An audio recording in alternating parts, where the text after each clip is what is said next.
नमस्कार, मैं हूं नीलू। तो योगी सरकार के निर्देश पर सूबे के मदरसों में राष्ट्रगान शुरू हो चुका है। उन्नाव में सरकार के निर्देश पर मदरसों में जन गण मन गूंजा। बड़ी तादाद में बच्चों ने राष्ट्रगान गाया। हम आपको बता दें कि योगी सरकार ने सभी मदरसों में राष्ट्रगान जरूरी कर दिया है और आज सुबह ऐसी तस्वीर आई जब बच्चे राष्ट्रगान करते हुए मदरसों में दिखाई दिए। जो तस्वीरें आ रही है उन्नाव से आ रही है। बताया जा रहा है कि यहां पर योगी के आदेश के बाद अब मदरसों में राष्ट्रगान शुरू हो चुका है।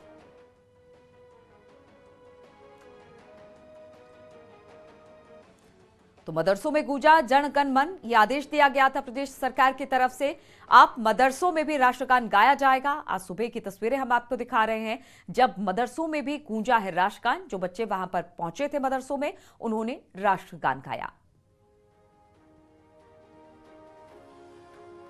तो मदरसों में राष्ट्रगान जरूरी कर दिया गया है और अब मदरसों में भी राष्ट्रगान गाया जा रहा है। आज सुबह की तस्वीरें भी आई जब मदरसों में बच्चों ने राष्ट्रगान गाया है।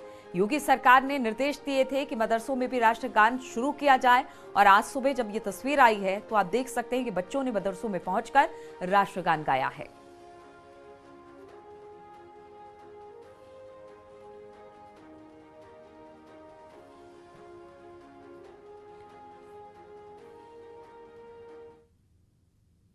और अयोध्या में महंत संत रामदास की तबीयत बिगड़ गई है। हनुमानगढ़ी के महंत है संत रामदास। संत रामदास लखनऊ रेफर कर दिया गया है। उज्जैनिया पट्टी के भी महंत हैं संत रामदास और अब उनकी तबीयत बिगड़ गई है। कई दिनों से उनकी तबीयत खराब चल रही थी। संत रामदास 6 मई को सीएम योगी ने भी उनका हालचाल जाना था और अब उन्हें लखनऊ रेफर कर दिया गया है। तो महंत संत रामदास को अब लखनऊ रेफर किया गया। पिछले कुछ दिनों से बीमार चल रहे थे। 6 तारीख को मुख्यमंत्री ने भी उनके बीमारी को लेकर उनसे हालचाल पूछा था और अब ये खबर आ रही है कि उनकी तबीयत थोड़ी सी और बिगड़ गई है, जिसकी वजह से उन्हें लखनऊ जो है उसे रेफर कर दिया गया है। तो 6 मई को सीएम योगी ने उनका हालचाल जाना था। अचानक उनकी तबीयत बिगड़ गई है। हालांकि बीमार वो कई दिनों से चल रहे थे, लेकिन अब तबीयत बिगड़ने के बाद उन्हें लखनऊ रेफर कर दिया गया है। उज्जैनिया पट्टी के महंत है रामदास और 6 मई को सीएम ने उनसे हालचाल जाना था। काफी दिनों से बीमार चल रहे हैं और आज जब उनकी तबीयत ज्यादा बिगड़ गई तो उनको लखनऊ रेफर कर दिया गया है। हनुमानगढ़ी के महंत है संत रामदास और उनकी तबीयत बिगड़ने के बाद उन्हें लखनऊ रेफर किया गया है। कई दिनों से बीमार चल रहे थे। उनका हालचाल भी जाना था मुख्यमंत्री ने, लेकिन आज उनकी तबीयत थोड़ी ज्यादा बिगड़ गई। बातचीत करने के लिए निमेश हमारे साथ जुड़ गए। निमेश, तबीयत पहले से खराब चल रही थी, अब क्या ज्यादा बिगड़ गई जिनकी वजह से रामदास जी को लखनऊ रेफर किया गया है?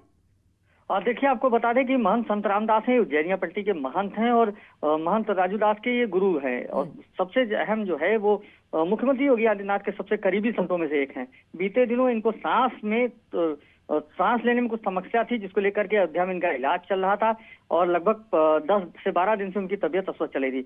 आज तबीयत ज्यादा बिगड़ जाने के बाद अयोध्या के डॉक्टरों ने उनको लखनऊ दिखाए जाने के लिए सलाह दी, जिसके बाद उनके जो शिष्य हैं राजू दास और रामकोट के पार्षद हैं रमेश दास, ये इनको लेकर के लखनऊ के लिए रवाना हुए हैं। लखनऊ में इनको दिखाया जाएगा। फिलहाल इनकी स्थिति स्टेबल है, लेकिन सांस में लंग्स में कुछ इन्फेक्शन की बात है, कुछ सांस लेने में समस्या है, जिसको लेकर के ये लोग परेशान थे डॉक्टर, जिन्होंने सलाह दी है कि लखनऊ दिखाया जाए। जी ठीक है निमेश, बहुत बहुत शुक्रिया आपका जानकारी देने के लिए। तो हनुमानगढ़ी के संत है महंत संत रामदास और उन्हें अब उनकी तबीयत बिगड़ने के बाद लखनऊ रेफर कर दिया गया है। हमीरपुर की बात करते हैं, जहां पर सड़क हादसे में 2 महिलाओं की मौत हो गई है और 14 मजदूर घायल हो गए हैं। बताया जा रहा है कि शादी समारोह में खाना बनाने वाले मजदूर आज सुबह बांदा से लोडर से वापस जा रहे थे, तभी लोडर बेलगाम होकर पलट गया। इस हादसे में 2 महिलाओं की मौके पर मौत हो गई है। घायल 14 मजदूरों में से 2 की हालत इस वक्त नाजुक है। इन्हें अस्पताल में एडमिट करा दिया गया है। तो किस तरह से, हम आपको बता रहे हैं कि लोडर पलटने से 2 लोगों की मौत हो गई है, 14 मजदूर इसमें घायल हैं। 2 मजदूरों की हालत इस वक्त क्रिटिकल बताई जा रही है, जिन्हें अस्पताल में भर्ती करवा दिया गया है।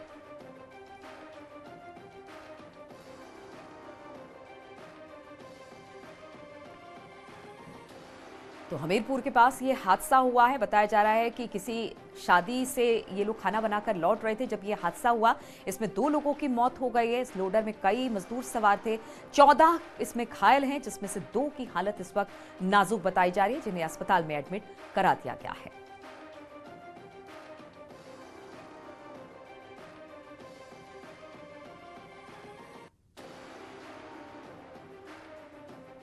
16 यात्री उसमें सवार थे और किडनी जो कला है पुल उसके पास ओवर स्पीडिंग के कारण गाड़ी कंट्रोल नहीं हो पाई और सड़क से नीचे खाई में पलट गई। नीचे गिरने के साथ जैसे सूचना प्राप्त हुई पुलिस मौके पर पहुंची, वहां पर 2 महिलाओं की मौके पर ही मृत्यु हो चुकी।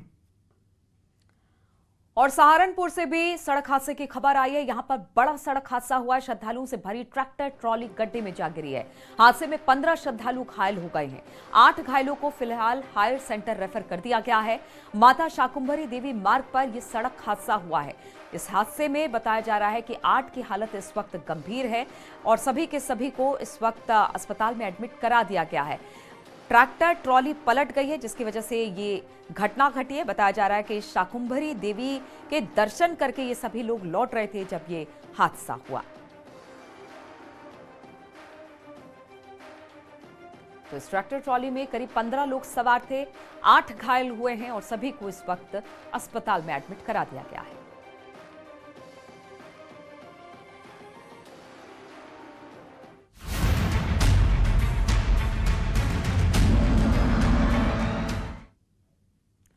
तो योगी सरकार माफिया और अपराधियों पर सख्त कार्रवाई कर रही है।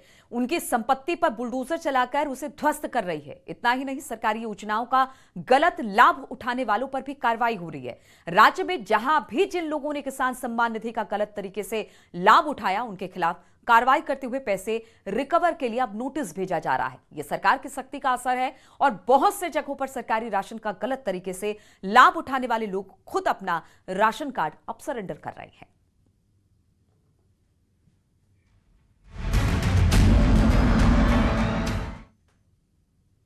और बात सबसे पहले जौनपुर की करते हैं। जौनपुर में प्रधानमंत्री किसान सम्मान निधि में फर्जीवाड़े का मामला सामने आया, जहां पर 9000 से ज्यादा ऐसे लोग चिन्हित किए गए जो इनकम टैक्स देते हैं। इसके बावजूद उनके खाते पर किसान सम्मान निधि का पैसा आ रहा है।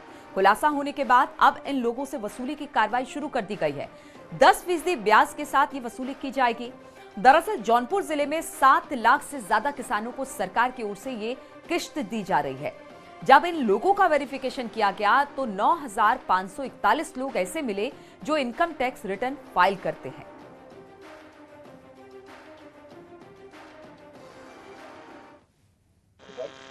सात 7,56,441 जो है किसान लाभान्वित हो रहे हैं, जिसमें 9,541 किसान जो है इनकम टैक्स पेई।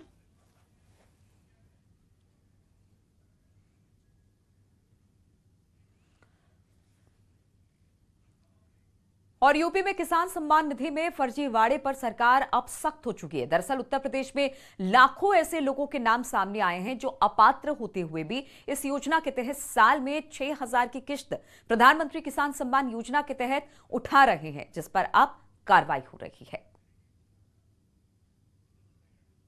तो अपात्र लाभार्थियों के खिलाफ अब लगातार जांच के आदेश दिए गए हैं। अलग अलग जिलों में अपात्र किसानों की किश्त को रोक दिया गया है। जो इनकम टैक्स भरते हैं वो भी इस तरह के किश्त उठा रहे हैं, जिस पर अब सरकारी नजर है।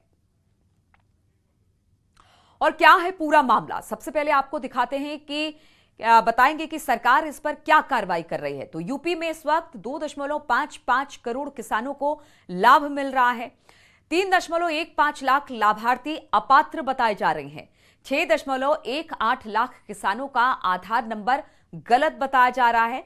तो अब जब किसान सम्मान निधि में ये फर्जीवाड़ा आ रहा है जांच के बाद, तो इन किसानों की किश्त पर रोक लगा दी गई है। और सबसे बड़ी बात है कि कार्रवाई भी की जा रही है। इस मामले को लेकर सरकार सख्त हो गई है। सरकार ने जो एक्शन लिए हैं उसके तहत अपात्र लाभार्थियों के खिलाफ जांच के आदेश दिए गए हैं। सभी जिलों में लाभार्थियों की पात्रता की जांच की जाएगी। अपात्र किसानों की अगली किश्त भी रोक दी जाएगी। उत्तर प्रदेश में 3,15,000 ऐसे अपात्र लाभार्थियों का डाटा सरकार के पास आया है जो फर्जी तरीके से प्रधानमंत्री किसान सम्मान निधि का सालाना 6,000 रुपए उठा रहे थे। हालांकि इसके खिलाफ जांच के आदेश दे दिए गए हैं, लेकिन इतना बड़ा फर्जीवाड़ा कैसे हुआ, ये बड़ा सवाल है। प्रशासनिक लापरवाही नहीं थी। उस समय योजना 24 फरवरी 2019 को यहाँ पर लॉन्च हुई थी और हमारे पास समय कम था, जिसके भीतर हमको लोगों को के डाटा को डालना था। जो हमारे पास किसान पारदर्शी योजना के भीतर जो लोग थे वो आधार से लिंक नहीं था, उसको हम लोगों ने डाला। अब PFMS पोर्टल बन गया है जिसके माध्यम से आधार लिंक उसको कर दिया गया है और इस समय भी KYC के माध्यम से गाँव के भीतर उन सारे लाभार्थियों को KYC के साथ जोड़ा जा रहा है। इसी उस लोगों को किसान सम्मान निधि दे दी गई जिसकी रिकवरी सरकार कर रही है और लगभग 17,922 लोगों से भी रिकवरी करने के हमने आदेश जिला स्तर पर दिए हैं, उनसे रिकवरी हो रही है। और भी इस प्रकार से अगर कोई व्यक्ति होगा जो इसका पात्र नहीं होगा उससे हमारी सरकार रिकवरी करेगी। अब इस मामले में यूपी सरकार भी सख्त हो चुकी है। अपात्र लाभार्थियों को पैसे लौटाने के लिए नोटिस भेजे जा रहे हैं। कई जगहों पर लोगों ने पैसे लौटा भी दिए हैं। Bureau report, news 18। और गोरखपुर में भी रिकवरी की कार्रवाई की खौफ से अपात्र राशन कार्ड धारक बड़ी तादाद में अपना राशन कार्ड सरेंडर कर रहे हैं। कार्रवाई के डर से लोग खाद्य और रसद विभाग के कार्यालय पहुंचकर खुद ही अपना राशन कार्ड निरस्त करा रहे हैं। गोरखपुर में अब तक 700 अपात्र लोगों ने अपना राशन कार्ड वापस किया है, यानी कि रद्द कराया है। इन लोगों ने अपनी गलती मानी और स्वीकार किया कि वो पात्रता की श्रेणी में नहीं होते हुए भी राशन कार्ड का नाजायज फायदा उठा रहे थे।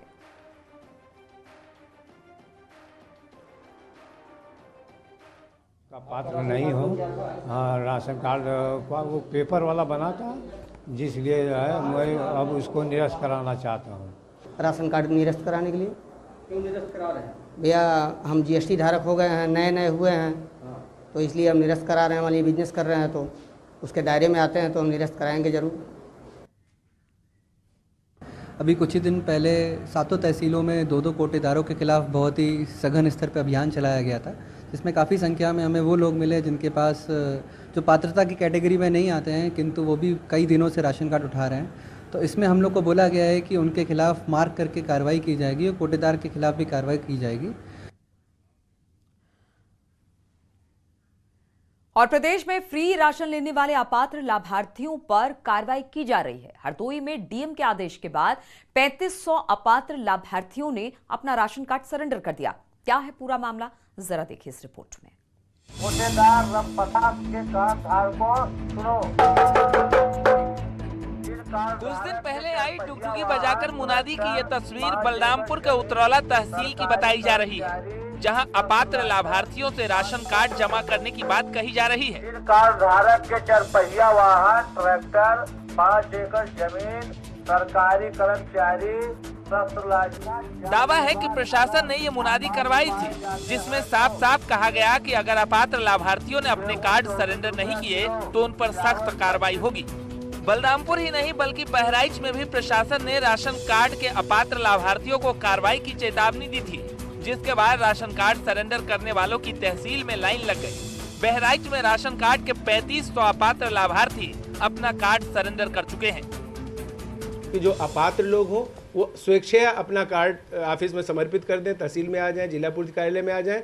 अदरवाइज जब हम सत्यापन करने निकलेंगे तो हम उनका कार्ड तो काटेंगे ही, बल्कि हम उनसे जितना उन्होंने राशन लिया होगा नियमानुसार उसकी वसूली भी करेंगे। तो जो आपने खबर सुनी है वो बिल्कुल सत्य है और इस कड़ी में लोग यहाँ पर जमा करने राशन कार्ड आ रहे हैं और लगभग 3500 से ज़्यादा राशन कार्ड अभी तक हमारे पास समर्पित भी हो चुके हैं। हमीरपुर में भी मुफ्त सरकारी खाद्यान्न लेने वाले अपात्र लाभार्थी कार्रवाई की जद में आ चुके हैं। 20 मई तक विभाग में अपात्र लाभार्थियों को राशन कार्ड सरेंडर करने की मोहलत दी है। 20 तारीख के बाद जो सत्यापन डोर टू डोर होगा हमारा, उसमें यदि ये पाए जाएंगे तो अब तक की जितनी खाद्यान्न इन्होंने लिया है उसकी रिकवरी की व्यवस्था है। उसमें 24 रुपया किलो गेहूँ और 32 रुपया किलो चावल की दर से रिकवरी है। कौन है राशन कार्ड के अपात्र लाभार्थी ये भी समझिए, जिनकी सालाना आमदनी 2 लाख से अधिक हो, जिनके पास 4 पहिया वाहन हो, सरकारी नौकरी करने वाले हों, जो इनकम टैक्स भरते हों, जिनके पास 5 केवी का जनरेटर हो, जिनके पास 7.8 एकड़ से अधिक जमीन हो, जिनके घर में AC लगी हो, जिनके पास शस्त्र लाइसेंस हो, 100 गज का मकान या फ्लैट हो। अब ऐसे तमाम लोगों से राशन कार्ड सरेंडर करवाने में प्रशासन जुटा हुआ है, जो फ्री के राशन के लिए कागज में गरीब बने हुए थे। Bureau report, news 18। और कार्यवाहक डीजीपी देवेंद्र सिंह चौहान से सीएम योगी ने शिष्टाचार मुलाकात की है। सीएम योगी के सरकारी आवास पर मुलाकात के लिए पहुंचे हैं। हम आपको बता दें कि कार्यवाहक डीजीपी देवेंद्र सिंह चौहान आज ही अपना कार्यभार संभालेंगे और उससे पहले शिष्टाचार मुलाकात के दौरान वो सीएम योगी से मिलने पहुंचे हैं। तस्वीरें वहां से निकलकर सामने आई हैं। सीएम आवास पर मुलाकात हुई है कार्यवाहक डीजीपी की और आज अपना कार्यभार भी डीजीपी डीएस चौहान संभाल लेंगे। ठीक उससे पहले उन्होंने मुख्यमंत्री से शिष्टाचार मुलाकात की है।